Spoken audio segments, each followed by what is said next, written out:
বাংলাদেশ জাতীয়তাবাদী দল বিশ্বাস করে সকল ধর্ম বর্ণ গোত্র নির্বিশেষে বাংলাদেশ হিসেবে আমরা শান্তিপূর্ণভাবে এই দেশে অবস্থান করব। কিন্তু একটি কুচক্রী মহল আছে যারা বারবার ধর্মকে ব্যবহার করে মানুষকে বিভ্রান্ত করতে চায়, বাংলাদেশকে একটি জঙ্গি রাষ্ট্র হিসেবে পরিচিত করতে চায়। তীব্র নিন্দা জানাই। সবচেয়ে উৎকৃষ্ট উদাহরণ হচ্ছে এই উপমহাদেশের অন্যতম বৃহত্তম মাদ্রাসা হাটাজারি মাদ্রাসার পাশেই রয়েছে কালী মন্দির। আছে কিনা ভাইরা? জীবনে কোনো সমস্যা হয়েছে এখানে?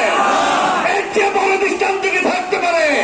ইসলাম হচ্ছে শান্তির ধর্ম, ইসলাম হচ্ছে সম্প্রীতির ধর্ম, ইসলাম হচ্ছে একমাত্র দেশের শান্তি এবং সৌহার্দ্যের প্রতীকের ধর্ম। বাংলাদেশকে অস্থিতিশীল করার চেষ্টা করে লাভ হবে না। ইনশাল্লাহ নির্বাচনের তারিখ ঘোষণা হয়ে যাবে। ইনশাল্লাহ ফেব্রুয়ারি মাসের প্রথমার্ধেই বাংলাদেশের জাতীয় সংসদ নির্বাচন অনুষ্ঠিত হবে। আমাদের সজাগ থাকতে হবে প্রিয় ভাইয়েরা, আমাদের সজাগ থাকতে হবে। দেশ বিরোধী কোন চক্রান্ত যেন সফল হতে না পারে। এই হাটাজারি পুণ্যভূমি, বহু বুজুর্গ বহু আলেমের এখানে সাহিত্য আছেন। এই মাটিতে এই মাটিতে আওয়ামী লীগ যেরকম দুঃশাসন জারি করেছিল, যে জালেমের মতো মানুষের উপর নির্যাতন করেছে, যেভাবে আমাদের ভাইদেরকে হত্যা করেছে, বিচার হবেই হবেই হবেই।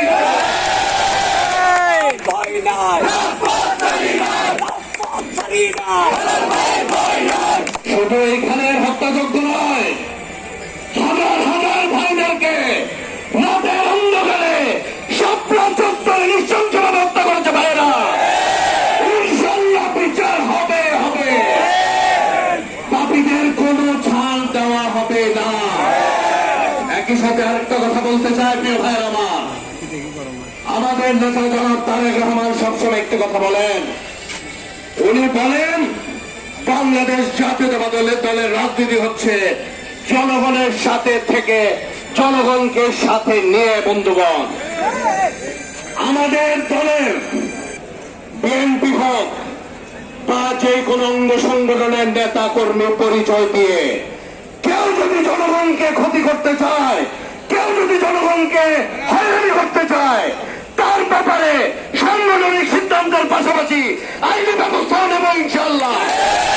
বাংলাদেশ জাতীয়তাবাদী দলে কোন চাঁদাবাজ দুর্নীতিবাদের জায়গা নেই। আমাদের মনে রাখতে হবে, এই স্বৈরাচারী শেখ হাসিনা দেশ ছেড়ে পালাতে বাধ্য হয়েছিল কেন? উনি হত্যাযোগ্য লুটেতরাজের স্বর্গরাজ্যে পরিণত করেছিল এই বাংলাদেশকে।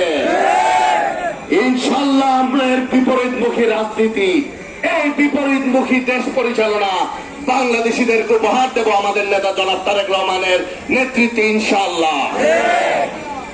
আমরা হাটাজারিবাসী এবং এই হাটাজারির মধ্যে যারা এই বসবাস করছেন, বিভিন্ন এলাকা থেকেও আছেন, হাটাজারিবাসীও আছেন, তাদের কাছে একটু উদাত্ত আহ্বান জানাই। অতীতে গত 17 বছরে আমরা কেউ স্বাধীনভাবে ভোটাধিকার প্রয়োগ করতে পারি নাই।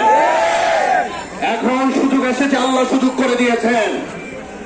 আমাদের ভোটটা যেন আমরা সুচিন্তিত ভাবে দেই এবং এমন একজন ব্যক্তিকে দেই যে শুধু নিজের কথা ভাববে না, কিন্তু এলাকা এবং এলাকাবাসীর কথাও ভাববে। প্রিয় ভাইয়েরা, এমন একজন ব্যক্তিকে আমরা এখান থেকে নির্বাচিত করতে হবে যিনি কেন্দ্রে থেকেও এই এলাকা সহ পুরো বাংলাদেশের জন্য কিছু করার ক্ষমতা রাখেন।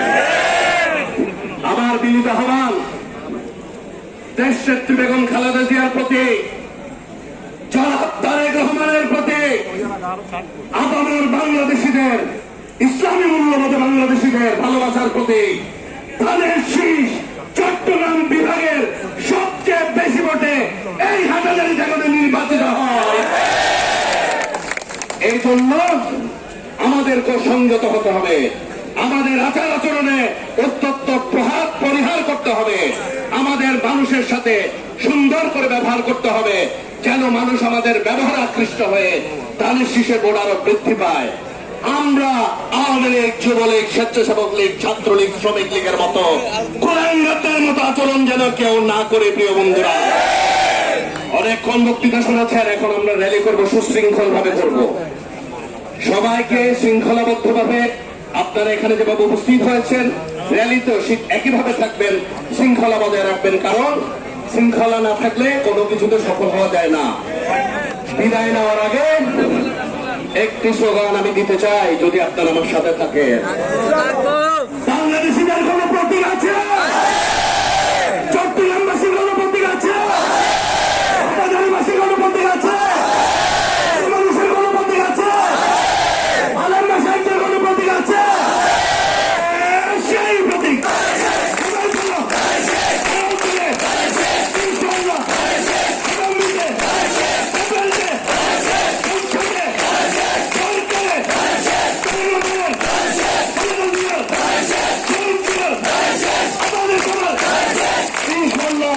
দেখা হবে নির্বাচনে, দেখা হবে পথে প্রান্তরে, ঘরে বাজারে।